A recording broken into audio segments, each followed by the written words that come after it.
साधनाओं के क्रम में आज किन्नरी साधना दे रहे हैं, जिसमें से एक होती है पुष्प किन्नरी साधना।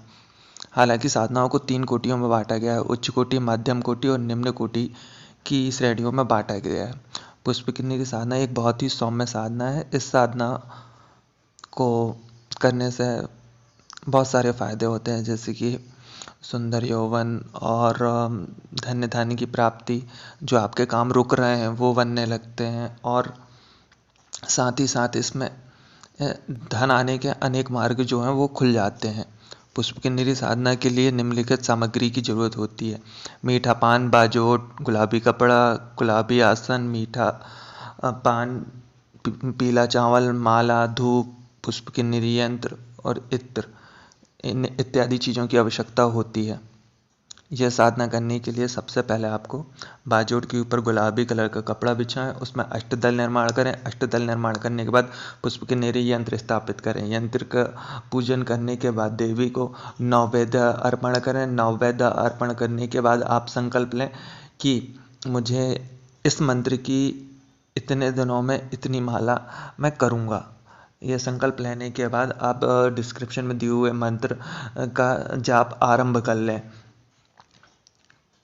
जाप आरंभ करने के बाद जब आपका संकल्प पूरा हो जाए, उसके बाद आपको दशांश आहुति करनी होती है। दशांश आहुति करने के बाद यदि आपकी आध्यात्मिक ऊर्जा बहुत अच्छी है तो आपको आपकी साधना फलित हो जाएगी।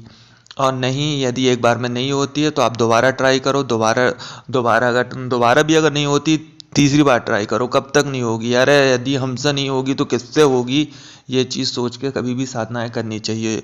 दूसरी चीज़, साधनाएं हमेशा भाव की भूखी होती हैं। वो तुम्हारे नैवेद्य की भूखी नहीं होती, तुम्हारी किसी चीज़ की भूखी नहीं होती हैं। जो शक्तियाँ होती हैं, पराशक्तियाँ होती हैं, इनको सामग्री से ज़्यादा कोई मतलब नहीं होता। इनको भाव से मतलब होता है कि आदमी उनका कितना चिंतन कर रहा है, कितना मनन कर रहा है, उस चीज़ से इनको मतलब होता है।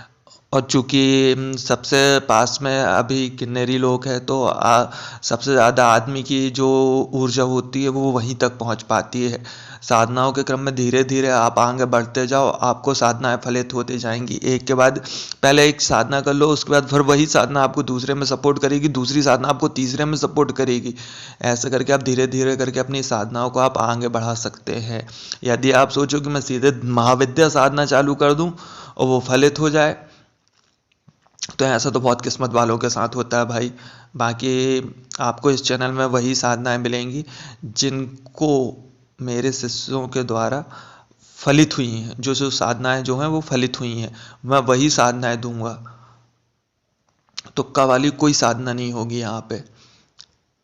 और यदि आपको अच्छा लगे वीडियो तो प्लीज़ चैनल को सब्सक्राइब कर लो।